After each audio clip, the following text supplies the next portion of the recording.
네, 여러분 반갑습니다. 방금 소개받은 이상영입니다.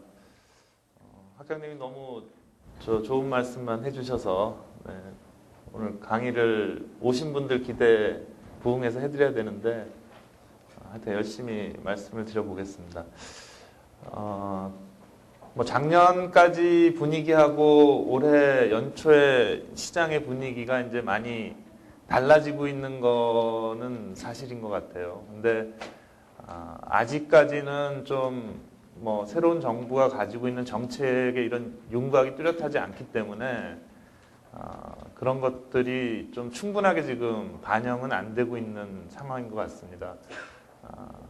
그리고 또 정책이라는 것이 사실은 시장의 분위기하고 또 연관해서 굉장히 나름대로의 그 좀 준비와 정책의 어떤 기조는 있겠지만은 또 시장에서 너무 그것에 대해서 반응하는 것에 대해 또 민감하게 또 대처를 하기 때문에 좀 정책이 어떻게 갈지는 좀 더 두고 봐야 될 것 같고요. 오늘 세미나의 이 순서에 보니까 정책에 대해서는 저희 김선덕 소장님이 하시게 돼 있더라고요. 그래서 제가 사실은 속으로 굉장히 기뻐하면서 이렇게 어려운 주제를 또 김선덕 소장님 입장에서는 또 쉽지 않은 얘기를 하셔야 될 것 같은데 저로서는 일단 좀 부담을 더는 것 같은 느낌을 좀 가졌습니다. 그래서 제 자료에는 현재 정책과 관련된 부분의 이야기는 없습니다. 제가 마지막에 결론에만 좀 약간 언급을 하고요. 전체적으로는 지금 현재 어떤 경제 상태나 또는 시장의 어떤 수급 관계 이런 거 위주로 좀 말씀을 드리도록 그렇게 자료를 만들었습니다. 저희가 시장에 대해서 올해 시장이 어떻게 될 거냐라고 했을 때 작년에 지금 대부분 전망이 물론 이제 굉장히 좋게 말씀하시는 분도 계셨어요. 왜냐하면은 현재도 부동자금의 규모라든지 이런 것들이 굉장히 크고 또 시장에서의 그런 좀 기대감 같은 것들이 새로운 정부가 들어서면 상당히 높아지고 이런 것들을 반영해서 시장이 좀 물론 또 작년에 시장이 너무 안 좋았기 때문에 상당히 회복 내지는 이런 좀 좋은 분위기가 될 거다라고 생각하시는 분들도 계셨지만 대체적인 얘기들은 그렇게 생각만큼 시장이 좋아질 것 같지 않다라는 것이 연구기관들에서 내놓은 자료들이나 이런 데서 많이 좀 나타났어요. 그래서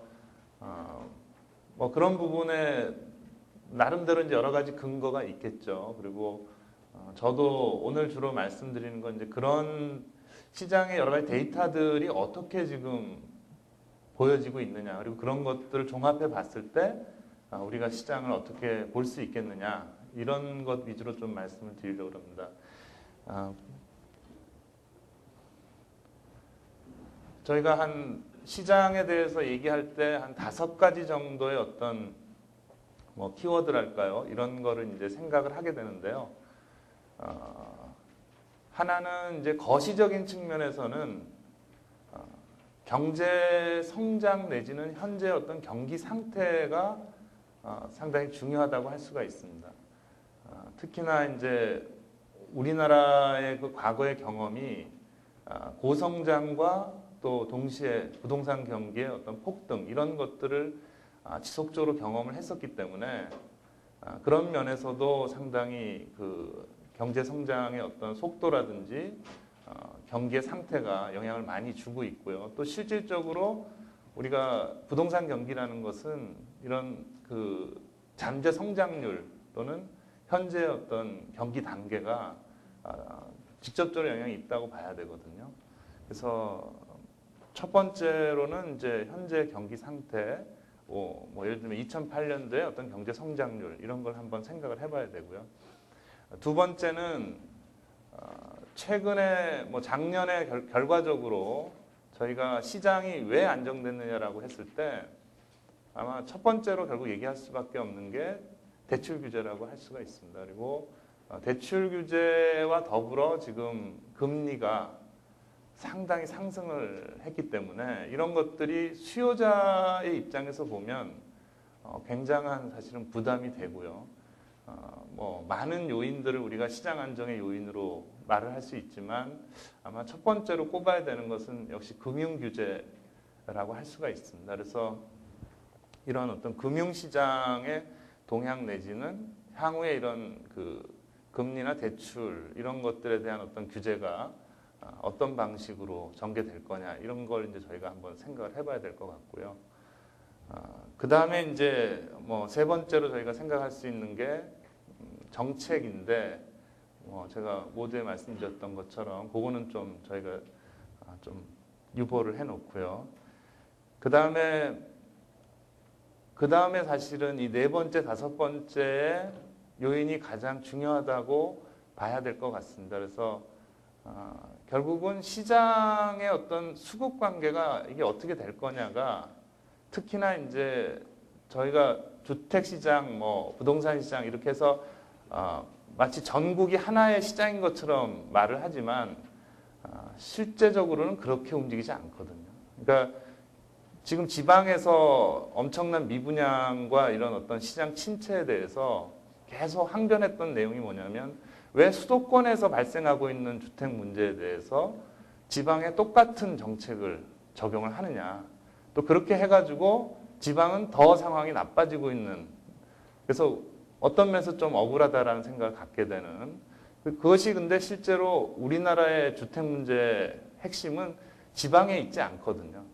그러니까 뭐 저희도 익히 알다시피 이것은 전적으로 수도권의 문제고 수도권 내의 수급 관계가 가장 사실은 유의미한 내용이라고 보셔야 될 것 같습니다. 그리고 또 그런 부분들이 실제로 시장의 어떤 방향이나 이런 것들을 굉장히 크게 좌우해 왔기 때문에, 그러니까 뭐 지금 시장의 주택이 모자르냐 남느냐 이 문제로 사실은 지난 5년간 끊임없이 정부와 민간 간의 그런 논쟁이 있었고 또 결과적으로 마지막에 가서는 공급이 부족하다라는 결론에 도달을 했죠. 그래서 사실 수도권은 향후에 공급 계획이 또 이전 정부하고 전혀 다릅니다. 이미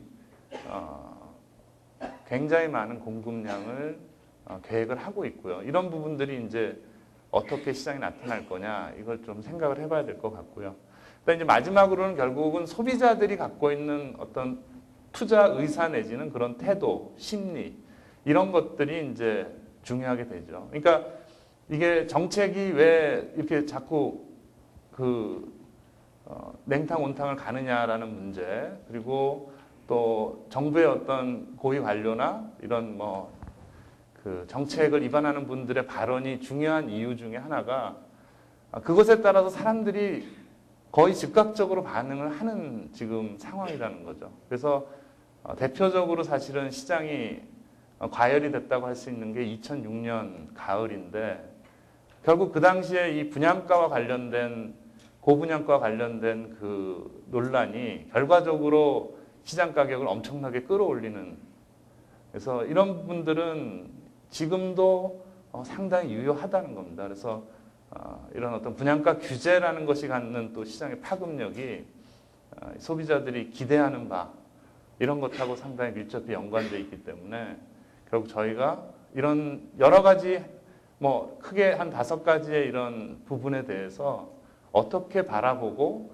판단할 거냐에 따라서 우리가 이제 시장에 대해서 전망을 할 수 있다라고 생각을 합니다. 최근에 뭐 작년에 워낙 주식시장이 좋았고 해외 펀드나 뭐 이런 것들이 엄청나게 되면서 지금 사실 일반인들의 어떤 경제에 대한 지식 수준이 아마 전문가들보다 더 높은 경우도 비일비재할 거라고 생각을 합니다. 대체적으로 뭐 공감하고 있는 이야기들은 세계 경제가 그렇게 좋은 상황은 아니다. 특히 미국이 이제 그 서브프라임 모기지론이라는 어떤 굉장한 뭐 그런 좀 부실 덩어리를 결국 안게 되면서 지금 미국 성장률이 계속 전혀 예측할 수 없는 상황으로 가고 있습니다. 그래서 미국이 갖는 세계 경제에서 비중이 많이 떨어지긴 했지만 그래도 한국 입장에서 보면 미국 경제가 나쁘다는 거는 좋은 시그널은 아니라고 할 수가 있습니다. 그리고 뭐 그나마 중국이 그렇게 나쁘지 않고 아시아 시장이 계속 성장세를 가니까 그걸로 좀 보완은 되는 거지만은 전체적으로 세계 경제가 좀 좋지 않고요. 또 그런 것들이 결과적으로 우리나라의 지금 성장률을 유지하거나 올리는데 상당한 장애로 작용을 하고 있습니다. 더구나 이제 유가가 뭐 100불 이런 식으로 지금 저도 차에다가 기름 넣다가 이게 일주일 사이에 뭐 이렇게 오를 수 있냐 이런 느낌을 가질 정도로 지금 뭐 하루하루 다르게 유가가 오르는 이런 상황이기 때문에 초기에 한 작년도 가을 정도의 전망이 나왔을 때는 당연히 5% 또 5% 이상 충분히 할 거라고 지금 우리나라 성장률이 그렇게 예측을 하다가 결국은 이제 신정부에서 6% 얘기를 했는데도 불구하고 현재 재경부는 4.8%를 또 예상을 하고 있습니다. 4.8%가 되면은 작년도 지금 예상하고 있는 게 5%거든요. 그럼 그거보다 낮은 거예요. 그러면은 경제 성장률이 지금 올해는 더 나빠진다는 게 지금 정부 관료들의 입장이 되는 거고 또 그것이 전혀 또 뭐 근거가 없다고 보기도 힘들고 그래서 이 경제적인 여건 면에서 좀 생각을 해본다면 좀 이게 굉장히 모호한 상황입니다. 그래서 뭐 최악의 시나리오로 생각한다면 작년보다도 경제가 좀 안 좋을 수도 있고요. 최선으로 가면 좀 나아지는 수준. 그래서 사실 이렇게 되면 부동산과 연관해서 본다면 사실은 좋은 시그널은 아니라고 할 수가 있습니다. 통상적으로 그 저희가 경제 성장률하고 부동산 가격 변동률은 사실은 10년 정도 주기로 평균적으로 보면 큰 차이가 없습니다. 그래서 이미 우리나라의 부동산 가격 상승률은 사실은 이런 그 성장률이 5%에 진입했을 때 이미 대체적으로 가격이 급상승하는 국면은 상당히 점차적으로 그런 어떤 상승률은 떨어지는 거를 어쩔 수 없는 거거든요. 이제 그런 부분들은 있지만 그래도 이게 유지가 된다면 어느 정도의 부동산 가격 상승도 있는 건데 이제 이런 부분들이 이제 자꾸 어려움에 봉착하는 것이 이제 올해에도 생각보다는 좀 쉽지 않다라고 이제 볼 수 있고요. 그래서 저희가 첫 번째로 얘기할 수 있는 어떤 경제 성장률의 관점에서 보면 시장에 그렇게까지 이게 좋은 상황을 만들어내기는 좀 한계가 있다. 그리고 뭐 그렇지만 이제 전체적으로 저희가 소비자들이 현재 기대하고 있는 향후 시장이 얼마나 좋아질 거냐 이런 조사라든지 또 부동산에 대한 구입에 대한 어떤 향후의 계획이라든지 이런 거는 좋아지고 있습니다. 작년 3, 4분기, 4분기부터 조금씩 회복은 분명히 되고 있고요. 또 저희가 경기의 어떤 현재 상태를 나타내주는 동행지수 같은 경우에도 동행지수가 그렇게 나쁘지는 않아요. 그러니까 현재 경기 상황이 나쁘지 않다는 얘기죠. 근데 뭐 왼쪽 아래 그림 보시면은 저희가 2000년대 들어서 수도권의 아파트 매매 가격하고 경기의 동행 지수는 거의 같이 움직여 왔습니다. 그러니까 그만큼 경기 변동하고 밀접하게 부동산 가격이 움직였는데 2007년에 와서 이게 지금 반대로 가고 있죠. 경기는 좋아지는데도 가격은 지금 굉장히 약화되는 상황으로 가고 있습니다. 그래서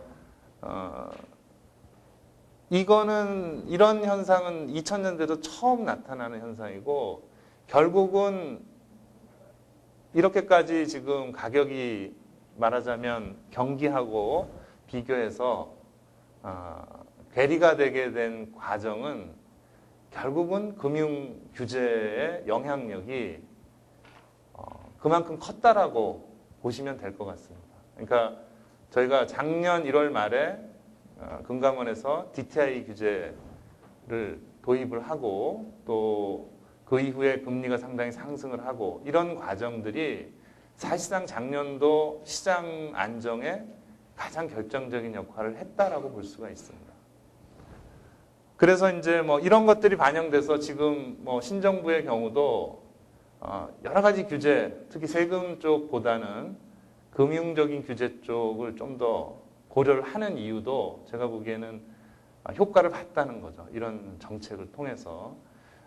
뭐 여담이지만 실제로 저희가 부동산 가격을 안정시키기 위한 가장 정책적으로 무리 없는 바람직한 방법이 뭐냐라고 했을 때 아마 금융 규제만큼 효과적인 게 없을 거라고 봅니다. 특히 이제 경기 변화와 관련해서 그런 것들이 중요하다고 보는데 실제로 미국 같으면 이런 미국의 주택 정책을 결정하는 허드라는 기관이 주로 하는 정책은 다 주택 금융입니다.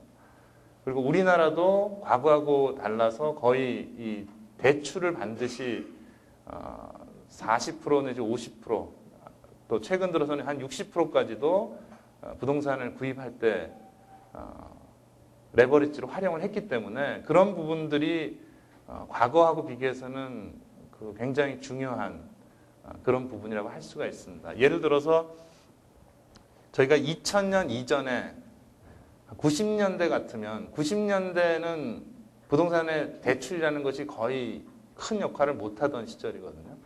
그때만 해도 저희가 다 이제 전세 끼고 집 사는 게 최대의 어떤 기법이 되는 이런 상황이었던 거에 비해서 근데 그 이후에 사실은 대출이 급속하게 완화되면서 2000년대 들어서는 사실상 금융대출을 전제로 주택을 구입하는 상황으로 바뀐 거죠. 근데 그게 예를 들면 경기에는 어떤 형태로 반영이 됐냐라고 하면 저희가 부동산이라는 것은 경기적으로 보면 일반 경기가 좋아지고 나서 적어도 한 분기, 두 분기 이후에 부동산 경기가 올라갑니다. 그래서 일반적으로 최대 경기 호황기가 지난 직후에 오히려 부동산 가격은 폭등하는 내지는 최고점에 가는 것이 일반적입니다. 저희가 88년에 경기가 가장 좋았지만 실제로 부동산은 91년까지 올랐던 경험이 있고요. 또 이런 것들이 일반적으로 부동산이 일반 경기에 후행한다라는 이런 형태로 이해를 해왔는데 IMF 이후에 2000년대 들어서는 지금 여기 보여드린 것처럼 같이 움직이는 상황으로 가고 있죠. 왜 이렇게까지 같이 움직일 수 있는 이유는 뭐 정보력의 어떤 이런 것들, 특히 쉽게 이렇게 정보를 접근할 수도 있고 이런 것들도 있지만 가장 결정적인 거는 대출을 굉장히 손쉽게 할 수 있었다는 겁니다. 언제든지 자기가 자기 집값의 거의 60% 이상을 대출을 통해서 주택을 구입할 수 있고 이런 것들이 결국 향후 시장의 가격 상승의 기대감에 따라서 빠르게 사실 주택 구입으로 나타나게 된 거죠.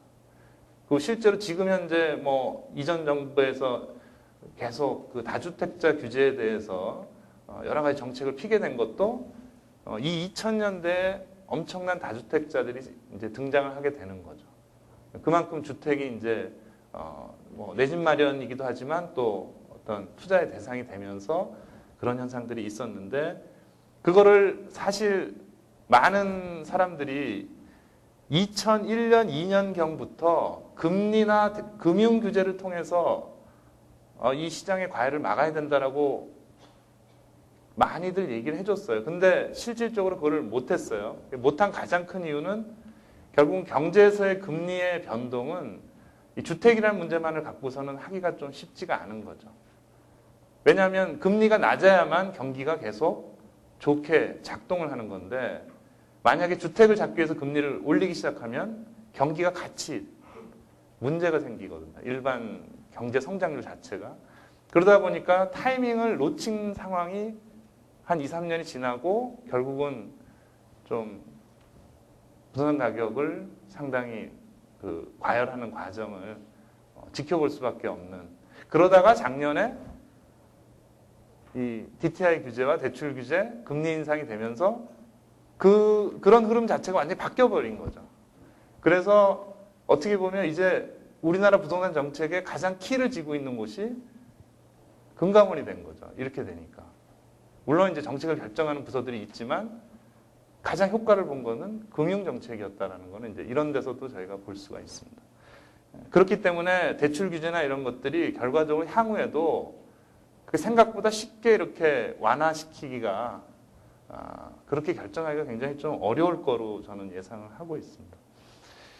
그리고 그 오른쪽에 보시면은 이제 전세의 경우는 전세라는 것의 특징은 전 세계적으로 이거 우리나라밖에 없는 거니까 좀 굉장히 독특한 것인데 사실은 우리나라도 상업용 부동산의 전세 시장은 이미 없어졌습니다. 그리고 지금 이제 남아 있는 거는 주택 시장. 그 중에서도 아파트 정도에만 사실상 이게 남아 있기 때문에 그런데 어쨌든 이 전세가 굉장히 싼 주거 수단에 해당이 됩니다. 그러다 보니까 상당히 지속적으로 지금도 주요한 어떤 임차 형태가 되는데 여기서도 보시면 경기의 선행지수하고 가장 유사하게 전세지수가 움직이는 걸 보실 수가 있어요. 그래서 경기의 선행지수로 보통 저희가 주가를 많이 얘기를 하고 이 주가와 전세 가격은 거의 같이 움직인다는 거고 또 거꾸로 그러면 주택의 매매가와 관계를 생각해 보면 전세가 매매가보다 선행을 하는 그런 특성을 가지고 있습니다. 그래서 되게 전세 가격이 오르는 지역은 얼마 지나지 않아서 매매 가격이 오르는 이런 상황들이 있게 되고요. 그런데 보시면 2007년에 와서는 여기서도 그 관계가 무너집니다. 그러니까 이것도 동일하게 사실은 주택시장이 그 속에 꺾이면서 전세시장까지도 영향을 주고 있는 거죠.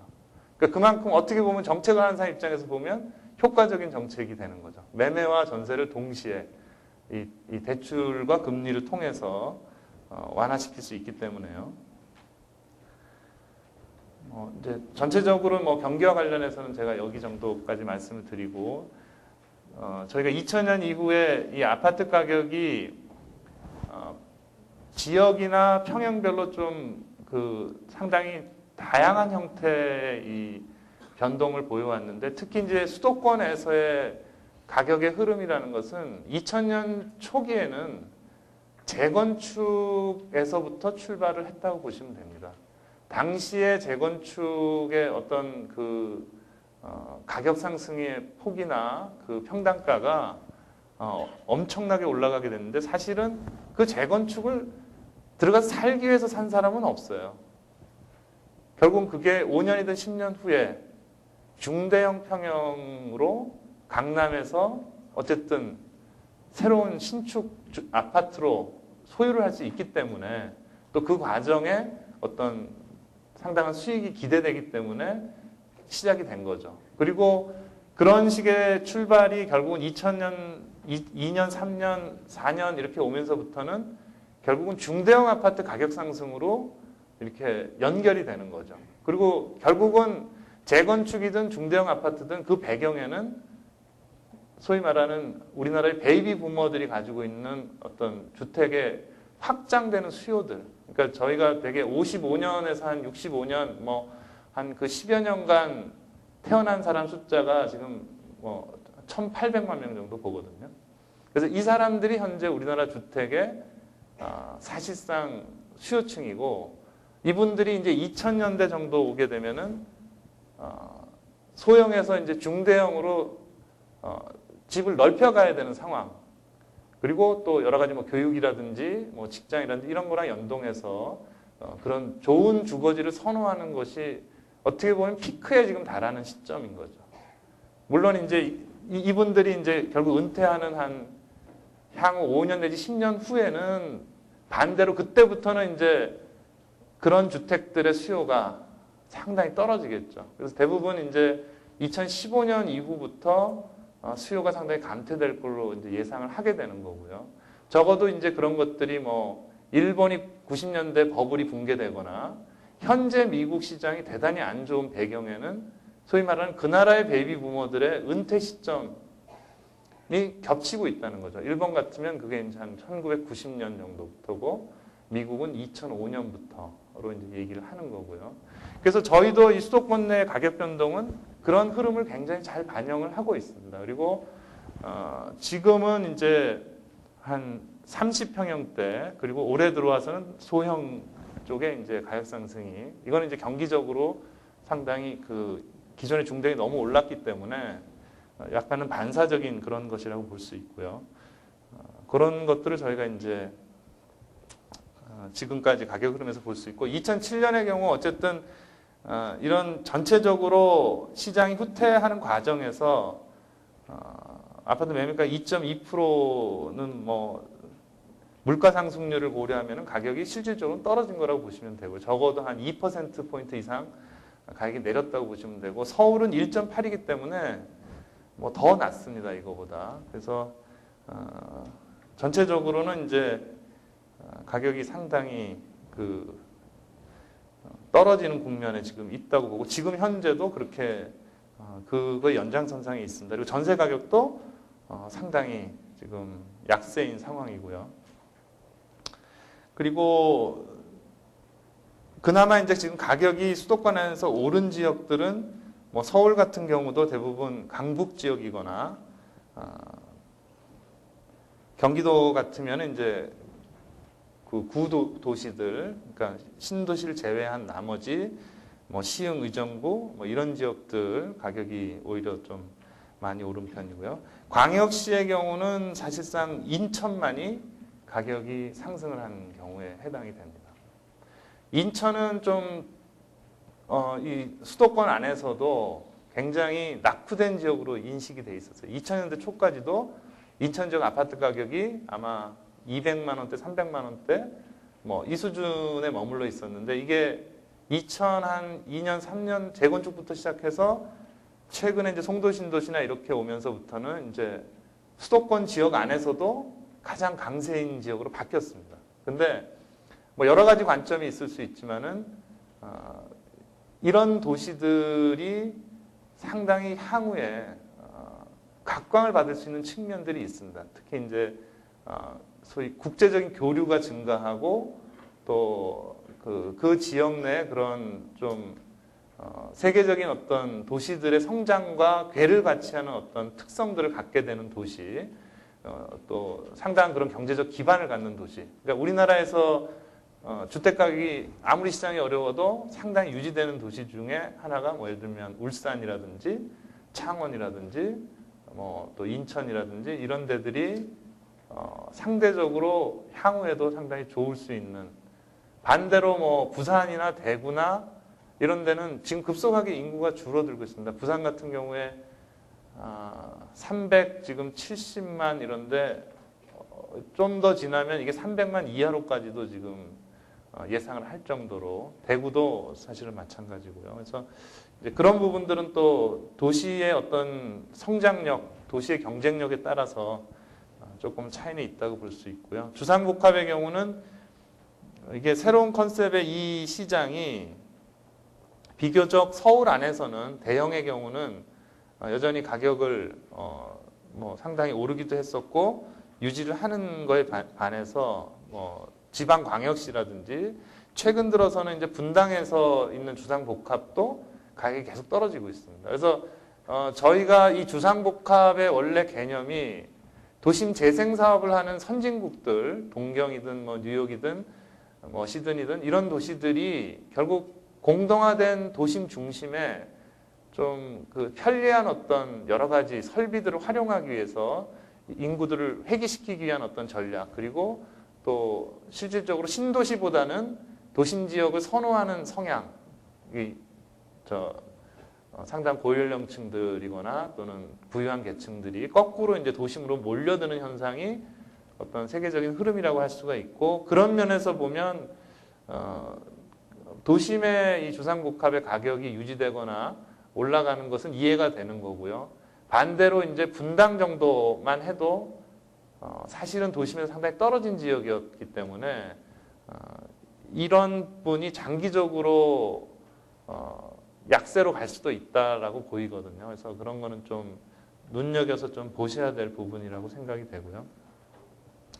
오피스텔 시장은 뭐 전형적인 과잉 공급 시장입니다. 이게 2000년대에 20만 호 정도 공급이 됐기 때문에 일단은 물량적으로 지나치게 많은 물량이 공급이 됐고 세제라든지 여러 가지 면에서 불리하기 때문에 이거는 회복이 잘 안 되고 있는데 그나마 작년에 아파트 가격이 저조하게 되면서부터는 그래도 이것이 수익형 부동산으로서의 어떤 가치가 있는 그런 지역에서는 일부 가격이 상승도 하고 그런 현상은 보이고 있습니다.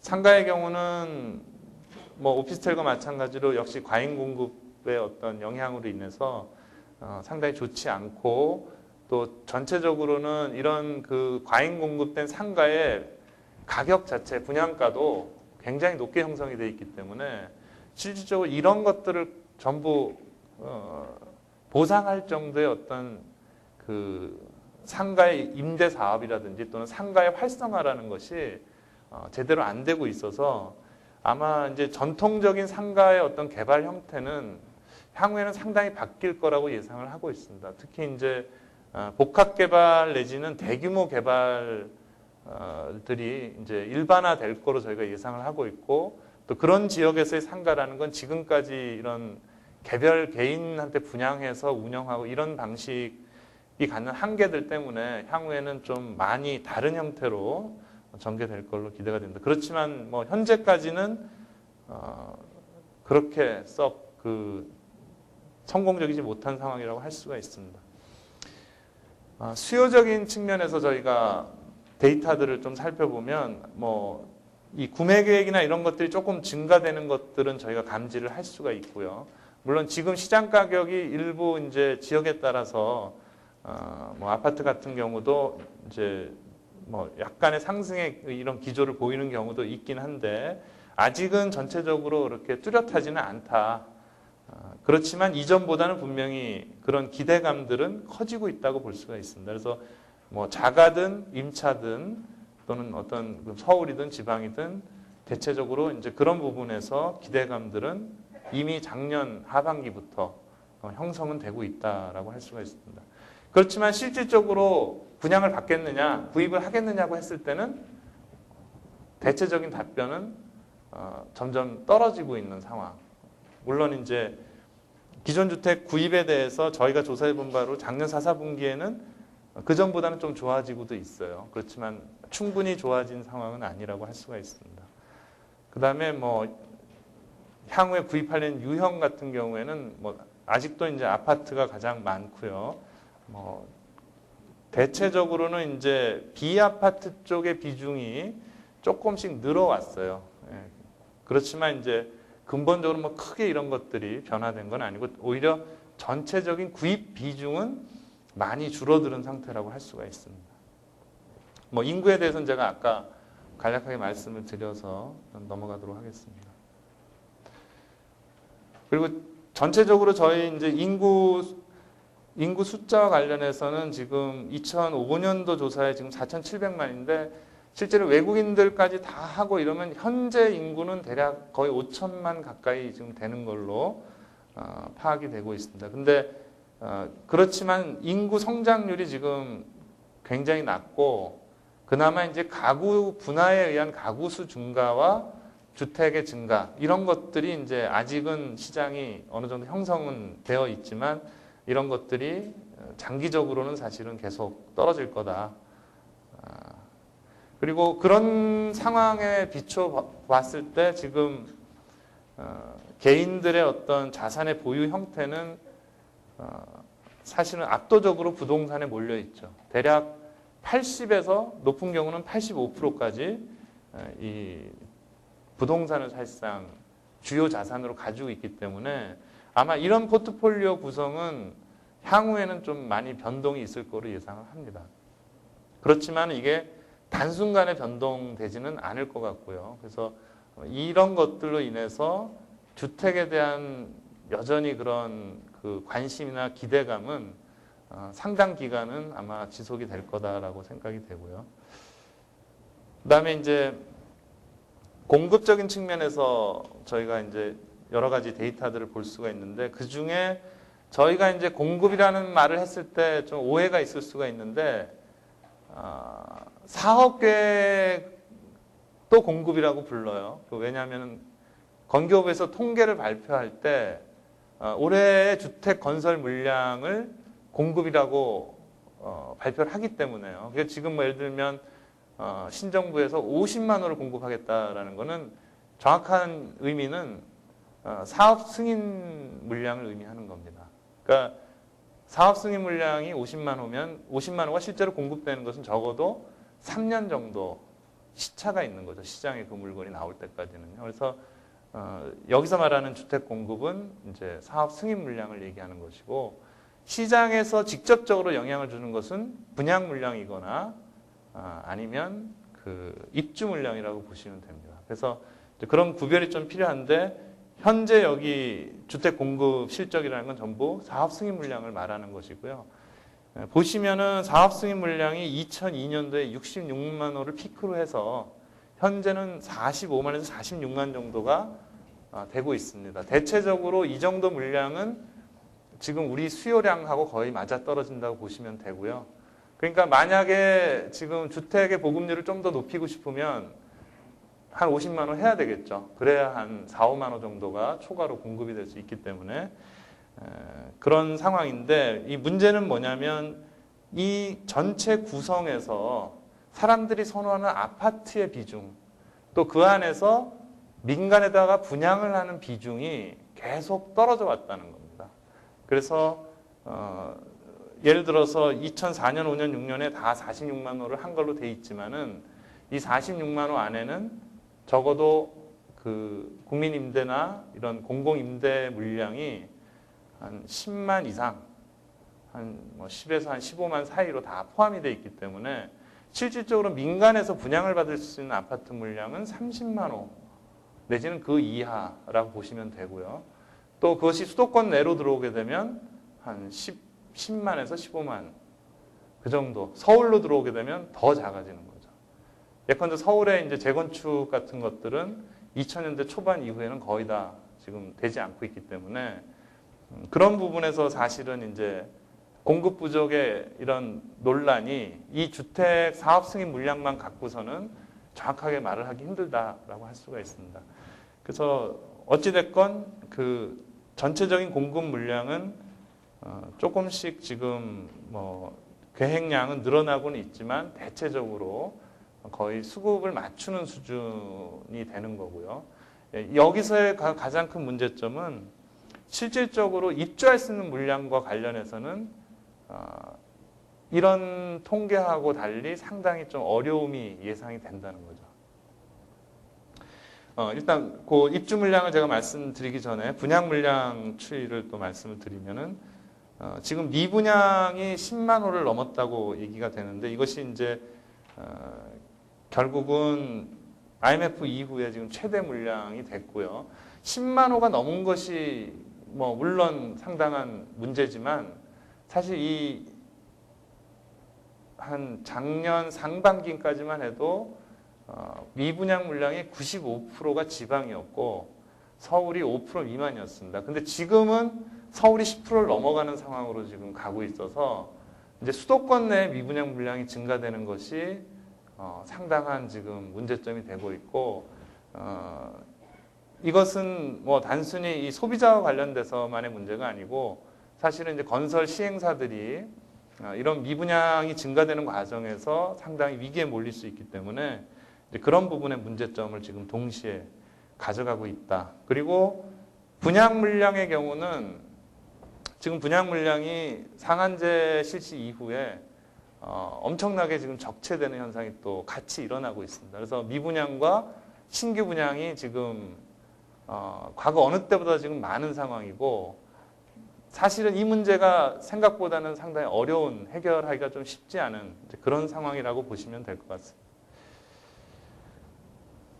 그 다음에 이제 중요한 것이 기존 아파트와 관련해서는 이제 입주 물량이라고 할 수가 있는데요. 보시면 2004년에 입주 물량이 피크를 이룬 이래 지금 지속적으로 감소하고 있다고 이제 보시면 되고요.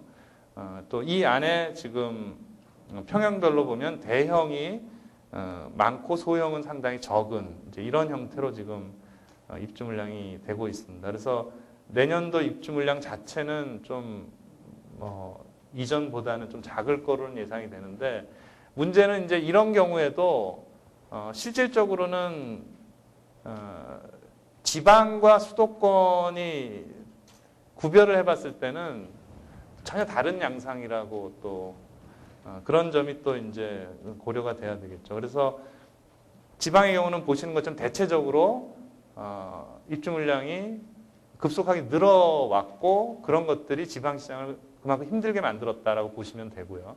반면에 수도권의 경우는 입주 물량이 계속 줄어들면서 공급 부족 논란을 일으켰다 이렇게 보시면 됩니다. 근데 결국은 우리가 2008년을 시장이 어떨 거냐를 생각을 할 때는 2008년만 한번 보시면은 경기, 서울, 인천이 입주량이 느는 걸로 되어 있죠.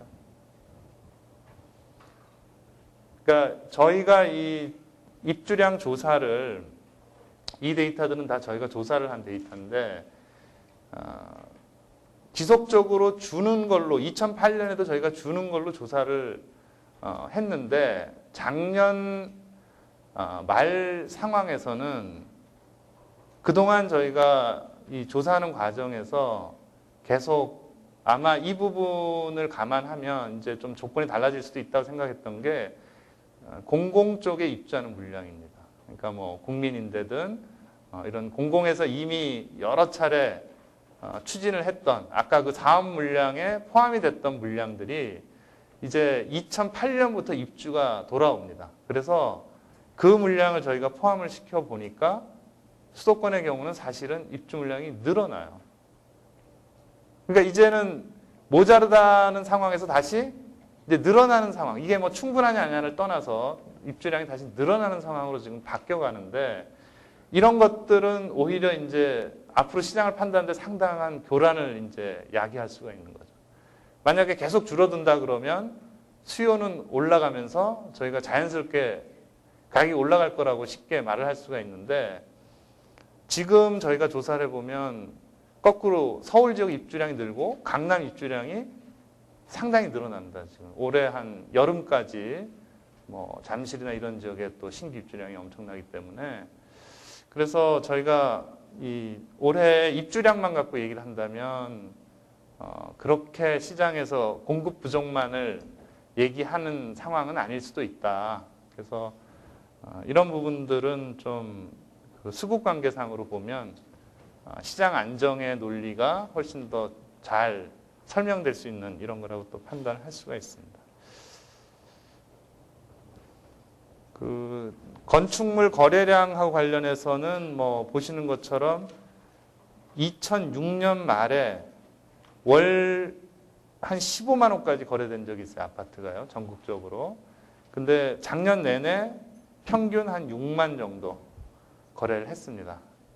그러면 대략 한 작년에 한 7, 80만 호 정도 거래가 된 건데 이런 정도의 거래량은 뭐 사실은 정상적인 시장으로 보기 힘듭니다. 정상적인 시장으로 보기 힘들다는 얘기는 거래를 하고 싶은데 어떤 이유에선가 거래를 하지 않은 거예요. 그리고 거래하지 않은 사람들이 계속 지금 대기하고 있는 상태라고 봐야 될 거라고 판단이 됩니다. 예를 들어서 2006년도에 지금 이거는 이제 건교부에서 집계한 부동산 거래 현황인데 아파트가 이제 688만 호가 있는 걸로 되어 있습니다. 대략 저희가 지금 한 700만 호 정도 보는데 이 중에 2006년도의 거래량은 116만 호입니다. 그래서 16.9%가 거래가 됐고요. 대략 한 15% 전후 거래되면 우리나라 지금 시장에서 정상적인 상황이라고 보입니다. 왜냐하면 통상적으로 지금 이사하는 그 횟수가 보통 한 5년 단위 정도 주택을 구입하는 이런 상황들이 있기 때문에 뭐 한 15에서 20% 사이인데 최근에 이게 계속 떨어지고 있습니다. 그래서 한 15% 정도, 그래서 한 100만 호 정도가 거래되면 뭐 시장에서 크게 무리가 없는 상황이라고 보입니다. 근데 이게 만약에 한 80만 이하로 내려가면 시장이 상당히 위축이 돼 있는 거고 언제 그렇게 됐었냐면 2004년도에 한 70 몇만 정도 거래된 적이 있습니다. 그래서 2004년 이후에 지금 2007년이 가장 거래량이 적고요. 그래서 이것이 그 뭐 시장이 정말 그 여러 가지 이유에서 이렇게 위축이 돼서 된 부분도 있지만 또 뭐 예를 들어서 뭐 우리가 고가 주택인데 양도세나 또는 뭐 이런 세금들 때문에 거래를 유예하신 분들도 굉장히 많고 뭐 이런 것들을 사실은 그 시장의 여러 가지 상황들을 고려해 봤을 때는 작년도 거래량은 좀 상당히 위축이 된 거래량이고 그것이 어느 정도는 사실은 회복이 될 수 있는 그래서 사실은 또 세제 변경이 시장에 상당한 영향을 또 줄 수도 있다라고 지금 판단을 하는 거죠.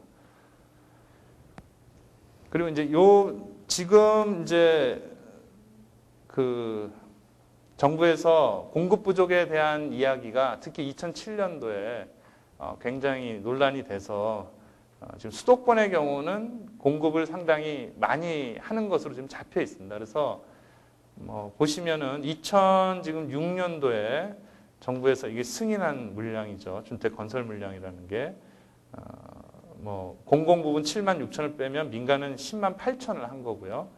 2007년엔 14만을 했는데 이게 이제 굉장히 빠른 속도로 공공이 늘어나고 이렇게 되면서 총량으로만 얘기를 하자면 2010년에 가서 40만 호가 공급되는 걸로 되어 있습니다. 근데 우리나라 지금 사업 수익 물량이 45만인데 2010년에 가서 수도권에 40만 호를 건설을 하면은 사실은 전국에 공급돼야 될 물량이 수도권에 공급되는 상황이 오게 되는 거죠. 그래서 이 부분은 뭐 공급이 부족해서 공급을 늘리는 거는 맞는데 이렇게까지 만약에 계획대로 다 공급을 한다고 했을 때는 장기적인 여러 가지 지금 수요적인 측면이나 이런 것들을 고려해 봤을 때는 공급 과잉일 가능성이 굉장히 높아지는 거죠. 특히 2010년 이후에 공급 과잉을 초래할 어떤 그럴 가능성도 있다고 보이고요. 그래서 좀 전체적으로 한번 정리해서 다시 한번 말씀을 드리겠습니다. 제가 한 5가지 정도 측면에서 저희가 생각을 해볼 수 있다고 말씀을 드렸고 정책적인 측면에서는 뭐 여러 가지 기대감이 있음에도 불구하고 사실은 부동산 가격 안정이 헤쳐지는 것에 대해서는 정책을 하는 사람들은 어느 누구도 달가워하지 않는 것이기 때문에 이제 그런 부분에 충분히 시간과 감안을 해서 그렇지만 이제 시장에서의 그 거래를 활성화하는 차원에서 공급 계획이나 세제는 변동이 있을 거로 이제 생각이 되고요.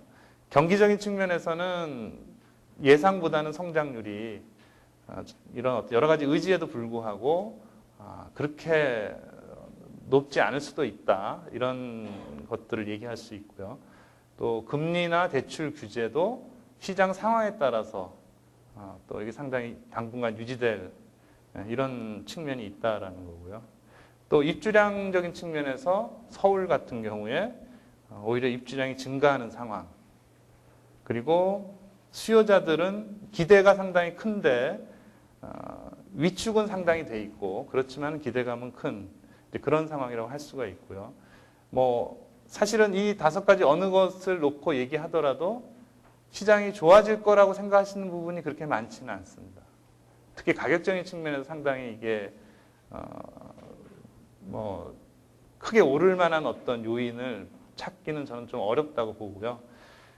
다만 이제 이런 어떤 세금 부담이 완화됐을 때 시장 내에서 거래 자체는 상당히 활성화될 수도 있고 또 그런 부분들이 시장의 정상적인 어떤 그런 흐름을 복귀시켜 주는 데에는 도움을 분명히 줄 거라고 생각이 됩니다. 그리고 민감한 사항이라서 이제 논의가 안 되는 이런 용적률이라든지 뭐 재건축 이런 부분에 대해서는 이제 기대감은 상당히 형성이 돼 있고 또 기존 시장 가격에도 점차적으로 이런 것들이 좀 반영되는 그런 흐름은 있는데 아마 이 부분에 대해서는 뭐 당분간 어떤 뚜렷한 정책이 나오기는 쉽지는 않을 것 같고요.